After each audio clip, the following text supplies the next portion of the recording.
ফজর যখন আমি নামাজ পড়ি, নামাজ পড়ার পরে আমরা অনেকে মূর্খ তো, নামাজ পড়ার পরে ইচ্ছা মতো ঘুমাই গেলাম, তাই লাভটা কি হলো? আল্লাহ নামাজ পড়ার পরে আমাদেরকে পরিশ্রমে যাওয়ার জন্য সবচাইতে বেশি হচ্ছে উদ্বুদ্ধ করছে। নামাজ শেষ করো, তারপরে তোমার জীবিকা অন্বেষণে বের হয়ে যাও। জীবিকা অন্বেষণ মানেটা কি? স্টুডেন্ট যারা, সে কি টাকা ইনকাম করবে? নো, তার প্রধান কাজ কি? পড়াশোনা করা।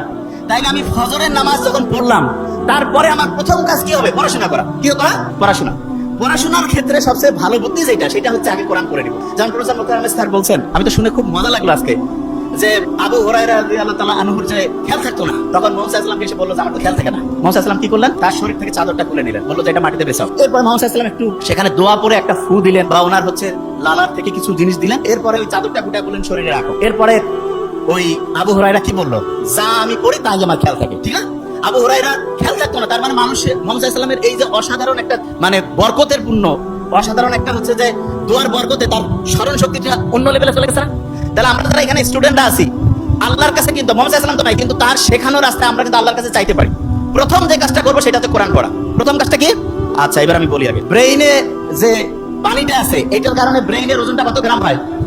50 গ্রাম। আচ্ছা, এবার শুনি।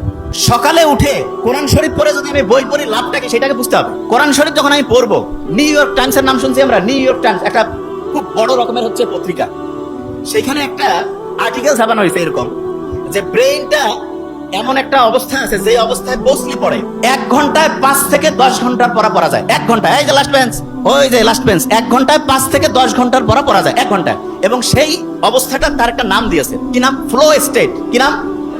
আচ্ছা, আমি বানানটা করি, FLOW, ফ্লো স্টেট। তা ওরা ফ্লো স্টেট তৈরির জন্য 5টা উপাদানের নাম বলছে। কয়টা উপাদান? 5টা উপাদান। এবং খুব মজার ব্যাপার, সেই 5টা উপাদান তৈরির জন্য যে আলাদা আলাদা 5টা কাজ আছে, সেই 5টা কাজের যে সামারি, সেই কাজটা আল্লাহ নামাজের মধ্যে কোরআন পড়লে সেই সিস্টেমটা চালু করে দিয়েছে। বুঝি নাই? একজনকে বললাম যে ভাই তুমি ABCDE 5টা ওষুধ খাবা আলাদা আলাদা, আর একজনকে বললাম যে ভাই তোমার 5টা ওষুধ আলাদা খাওয়ার লাগবে না, জাস্ট একটা ছোট্ট ট্যাবলেট আছে, সেটার মধ্যে 5টার সব কানেকশন আছে। কোনটা বেশি দামি হইলো? একজন ডক্টরের কাছে গেছে, 5টা আলাদা আলাদা ওষুধ দিছে, আরেকজনের কাছে গেছে, বলছে তোমার এই 5টা খাওয়া লাগবে না, একটা খাইলে 5টার কাজ করবে। তাহলে কোনটা বেশি ভালো ডাক্তারই হইলো? ওই একটা কাজ হচ্ছে নামাজ পড়া, কোরআন পড়া। কোন কাজ? বুঝি না, বিশ্বাস করি না তো আমরা। কারণ কি? আমি জানি বিশ্বাস আমরা করি না।